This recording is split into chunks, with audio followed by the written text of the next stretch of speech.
اللہ علیہ وسلم دے اس جان سار صحابہ نے 600 کلومیٹر جانا، 600 کلومیٹر آنا اور 3 مہینے دے اندر وہ سفر پورا فرمایا غزوہ تبوک دا۔ اس موقع تے نا صحابہ کرام یعنی بعض منافق کہنے لگے گرمی بہت زیادہ ہے، یعنی ساڈے کولوں سفر نہیں ہو سکتا، بہت زیادہ گرمی ہے۔ اللہ کریم نے قرآن دے اندر نازل فرمائی آیت قل نار جہنم اشد حرا، فرمایا اللہ کے رسول کیا جہنم دی آگ اس گرمی کا مقابلہ، اے علی گرمی جہنم دی آگ کا مقابلہ کر سکتی ہے؟ جتنی زیادہ گرمی، سختی، ہیبت جہنم دی آگ دی ہوئے گی، اے اللہ کے رسول یہ آگ کچھ بھی نہیں۔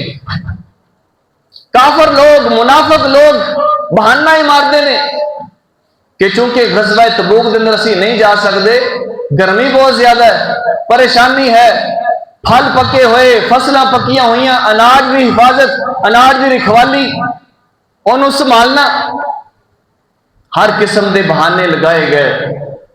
صرف 3 مخلص مسلمان بچ گئے، باقی سارے اللہ نے، اللہ کے رسول صلی اللہ علیہ وسلم نے بے نکاح فرما دیتا۔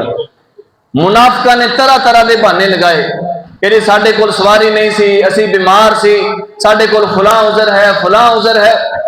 یہ میں گل تاں بیان کر رہے ہیں کیونکہ ساڈے کول بھی بہت زیادہ عذر نے آج کل کہ جی ساڈے کول روزہ نہیں رکھا جا رہا ہے، کم کرنا ہے، کم دا بہانہ اور دیگر بہانے ساڈے کول پہلے ہی موجود۔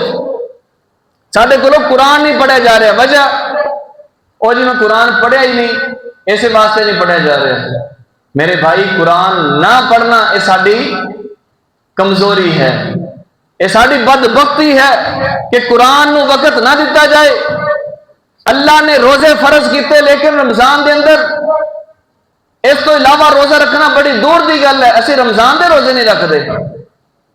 روزہ سانو سکھاندا صبر کیتا جائے، روزہ سانو سکھاندا ہے اللہ دے راستے دے اندر تکلیف برداشت کیتی جائے، اللہ دے راستے دے اندر بھوک برداشت